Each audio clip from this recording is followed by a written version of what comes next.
Ria never imagined her life would change overnight. At 18, she was quiet, reserved, and used to living alone with her mother, Mira. When Mira decided to remarry, Ria hadn't objected, but she hadn't celebrated either. Now she stood in a new home in a new city, sharing space with a boy she'd never met until a week ago, Arjun. He was 20, her new stepbrother, and nothing like her. He was loud, confident, the kind of person who made everyone look twice, while Ria preferred to disappear into her sketchpad. Their first interactions were short, polite, and mostly awkward. Mira tried to create warmth between them, insisting they eat together, spend time in the living room, share chores. Ria did what she was told, but always kept her headphones in. Arjun didn't try much either. He didn't see the need to play happy family. His dad had married someone new, brought a stranger into the house, and expected him to accept it. He wasn't rude, just distant. He'd pass Ria in the hallway without a word, sometimes a nod, but nothing more. It wasn't until Ria accidentally knocked over his guitar stand in the hallway that something shifted. She apologized instantly, panicked, trying to fix it. Arjun walked in, saw her flustered, and for the first time laughed. Not in a mocking way, he found it funny, even charming. He fixed the stand and told her to chill. That moment, brief as it was, changed something. After that, their silences became less heavy. He'd nod more often. She'd sometimes respond. Mira noticed the shift and encouraged it subtly. She'd leave them alone to make breakfast or suggest they work together on chores. First, they did it out of obligation. But over time, Arjun discovered Ria had a dry sense of humor. She realized he wasn't as cocky as he looked. He was observant, even kind. He noticed when she looked tired. She noticed how he never let anyone feel ignored at the dinner table. One afternoon, Arjun saw Ria sketching alone on the balcony. Without asking, he pulled a chair and sat beside her. They didn't talk. He just watched her draw. She didn't mind. The quiet felt natural, not forced. She handed him a pencil, and he added a line to her sketch. They laughed. It looked terrible, but the wall between them cracked a little more. That night, Ria told her mother that maybe things wouldn't be so bad. Mira just smiled. In just a few weeks, strangers had become housemates. And though they didn't say it out loud, both Arjun and Ria were starting to feel that maybe, just maybe, they didn't mind each other's presence. They weren't friends yet, and definitely not siblings in the traditional sense, but something unspoken had started. Something neither of them could quite name. A month into living together, something changed. It wasn't dramatic or sudden, just quiet shifts, subtle cues. Ria began staying in the common areas a little longer. Arjun stopped wearing headphones during breakfast. They still didn't talk much, but when they did, it had a rhythm now. One afternoon, Ria struggled with a school project that involved creating a visual presentation. She had no idea how to format it digitally. Arjun passed by, noticed her frustration, and offered help. She hesitated, then nodded. He sat beside her, guiding her through software tools she didn't know existed. She was surprised by his patience. They began talking not just about the project but about music, college, art, and memories. Ria mentioned her dad in passing, and Arjun listened without interrupting. He didn't give advice or act like he understood. He just listened. She appreciated that more than he knew. In return, she asked about his football training, his music, and slowly, Arjun found himself opening up.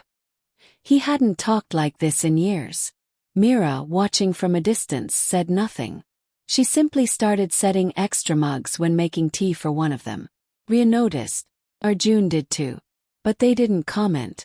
Ria's painting project came up next. She was prepping for an exhibition at school and couldn't get the background right. Arjun stood at the doorway, observing, then offered a simple suggestion, one that changed the whole composition. She stared at it, then at him, half amused, half impressed. He shrugged and said it just looked better that way. From that day, he often dropped in during her painting hours. Sometimes he brought snacks. Sometimes he just sat quietly. But he always showed up. One evening after dinner, Ria stepped outside and found Arjun already on the porch. They ended up talking for hours, sharing childhood memories. Ria confessed she used to hide behind curtains during family gatherings. Arjun laughed, saying he used to pretend to be sick to skip them altogether.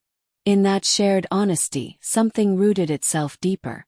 At school, someone made a rude comment about Ria's transfer. Arjun overheard it. He didn't fight, didn't cause a scene, but his glare alone was enough to silence the guy. Ria heard about it later and didn't know how to respond. That evening, she simply placed a chocolate bar on his desk without a word. Arjun didn't need an explanation. He smiled and unwrapped it while playing his guitar. They weren't labeling anything. They didn't talk about what they were becoming. But it was there, in the way she made sure his charger was always plugged in, and the way he saved her the last samosa without saying a word. Their connection wasn't loud. It didn't need to be. There was no need for declarations or drama. They were two people growing toward each other quietly, and neither of them seemed to mind. Two of two. Arjun started noticing the silence more than the noise. He'd catch himself looking for Ria in rooms without realizing. He knew it wasn't supposed to be like that. She was his stepsister technically, but they weren't raised together. They didn't share blood. Still, the closeness growing between them felt complicated.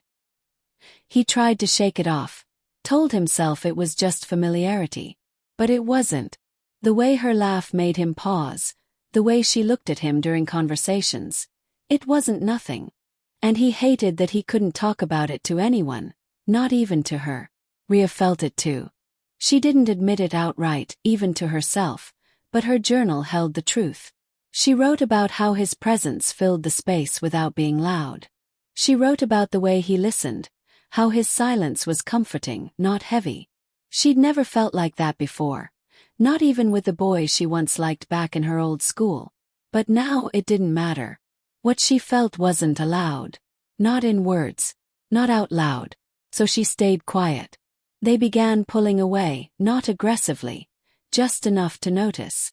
Arjun started spending more time outside, hanging out with old friends. Ria returned to her bedroom more quickly after meals. Mira sensed it, how the air had shifted. She didn't push but approached Ria one evening, softly asking if something was bothering her. Ria denied it. But Mira had the wisdom of someone who's seen how people behave when their emotions confuse them. She told Ria, sometimes caring deeply doesn't need to fit a category. You don't have to name it to know it matters. Those words stayed with Ria for days. She wanted to talk to Arjun, but she didn't know how to start. He, on the other hand, had already convinced himself he should create distance. He thought it was the responsible thing to do. But ignoring someone you care about doesn't make the feelings disappear. It only makes the silence louder. One night, Ria found Arjun in the kitchen, avoiding her gaze. She couldn't take it anymore. Without overthinking, she asked why he was acting differently. He gave a vague reply about being busy. She didn't buy it. She pressed just enough. He finally looked at her, and in that moment, everything was clear. Neither of them said the exact words. They didn't need to. Their eyes spoke, of closeness, of confusion, of something that wasn't simple anymore. Arjun admitted he didn't know how to act normal when his emotions weren't. Ria nodded. She didn't know either. They stood in silence for a while until she softly said, I don't want to lose this, whatever this is. He agreed. They didn't make promises. They didn't define their bond. But they both knew it was real and fragile and worth protecting. From that night forward they chose something different. Not distance, not denial, but understanding. A quiet pact between two people learning how to care, even when it didn't come with easy answers. Time moved forward whether they wanted it to or not. Ria received her acceptance letter from an art school in another city. She didn't announce it right away. For a day, she kept the letter folded inside her sketchbook, unsure of how to feel. When she finally told Mira and Arjun, the reactions were expected. Mira was proud. Arjun congratulated her with a small smile. But something about the way he said it felt different. A little too calm. A little too distant. Rhea noticed but didn't push. They spent the next few weeks preparing. Rhea packed her things, spent more time with her mother, and finished a few pending projects. Arjun helped quietly, lifting boxes, running errands, fixing her old tablet. Every small gesture felt heavier than usual. Neither of them brought up the inevitable goodbye. They didn't know how to. On the day before she was set to leave, Rhea found a letter on her desk. It was from Arjun. He didn't hand it to her directly. He never would. Inside he wrote about how she'd changed everything. How her quietness balanced his chaos. How watching her grow had changed how he saw people and himself. He didn't say he loved her. He didn't say anything that could be misread. But the depth was there. Every line held weight. She didn't write back. Instead, she stood beside him later that evening and said, "I read it." He nodded. That was enough. Mira gave Rhea a family photo before she left, one that included all three of them, smiling in the kitchen. She told Rhea, "Families aren't about who's related. They're about who shows up." It wasn't meant as advice, but it stayed with Rhea during the journey. At the train station, there were no grand scenes. Just a long hug from Mira, and a quiet handshake from Arjun that turned into something more when their fingers lingered a second too long. No one cried. But no one spoke for a while either. In her new city, Rhea adjusted slowly. Her dorm was small, her classes intense. She focused on her work, made new friends, kept busy. But Arjun's name was always somewhere in her thoughts, tied to a melody, a color, a feeling she couldn't shake. They messaged sometimes. Not every day. But enough to know the connection hadn't disappeared. It had simply changed. Arjun stayed home, continued with college, started playing music at a local cafe. He didn't chase anything. He didn't explain himself to anyone. But he kept Rhea's sketches in his drawer, and her texts were always read, never ignored. They didn't talk about what could have been. They didn't live in regrets. What they shared didn't fit into categories. It wasn't romance, not in the traditional sense. It wasn't sibling affection either. It was something in between, rooted in respect, built on trust, shaped by timing. Rhea once wrote in her journal, "Not every bond needs a label to be real." And that's what they had. Something real, quiet, and rare. A different kind of love. One that didn't need to be explained to matter.